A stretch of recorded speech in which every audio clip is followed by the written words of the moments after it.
New Delhi, Kiev, Washington, Moscow, the four-way dance of power. It was a humid afternoon in New Delhi when Prime Minister Narendra Modi's secure hotline to Kiev buzzed. The call had been weeks in the making, shaped by a quiet web of diplomats, intelligence reports, and the looming shadow of a historic meeting, the Putin-Trump summit in Alaska. On the other end of the line, President Volodymyr Zelensky's voice was calm but urgent.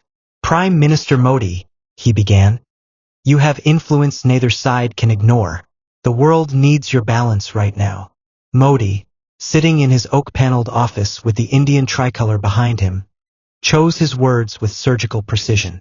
"President Zelensky, India stands for dialogue. But dialogue must be anchored in trust, and trust is in short supply." This wasn't a mere courtesy call. In the corridors of intelligence headquarters in Delhi, whispers circulated that Modi's conversation was about more than peace in Ukraine. There were rumors of a confidential Arctic framework, a side agreement that could see India acting as a silent mediator between Russia and the West during the Alaska talks.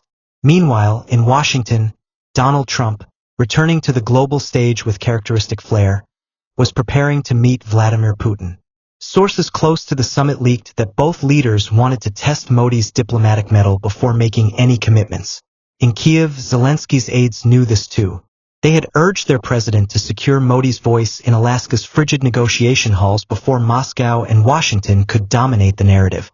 But far away in Moscow, the Kremlin's red lights burned late into the night. Putin's inner circle debated whether Modi was an honest broker or a subtle player in the larger game. One general muttered, "India is playing chess while the rest of us are still setting the board." By the time the call ended, no agreements had been signed, no promises sealed, but a new axis of influence was quietly forming. In real-world diplomacy, PM Narendra Modi has maintained a careful balancing act between Ukraine, Russia, and the West since the start of the Russia-Ukraine conflict in 2022. India has avoided direct condemnation of Russia while urging for peace and respect for sovereignty, positioning itself as a potential mediator in future peace talks. Zelensky has, in the past, reached out to Modi, acknowledging India's global standing and influence over Moscow. Modi has reiterated calls for an immediate end to hostilities and a return to dialogue. The idea of a Putin-Trump summit, especially in a setting like Alaska, is speculative but rooted in the fact that both leaders have engaged in direct diplomacy before, sometimes in unconventional locations.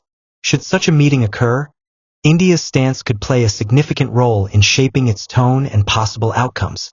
Given the complex dynamics, Russia's deep ties with India, India's economic links with the West, and Ukraine's search for broader support, any Modi-Zelensky conversation before such a summit would likely focus on urging restraint, seeking humanitarian relief measures, and pushing for incremental trust-building steps.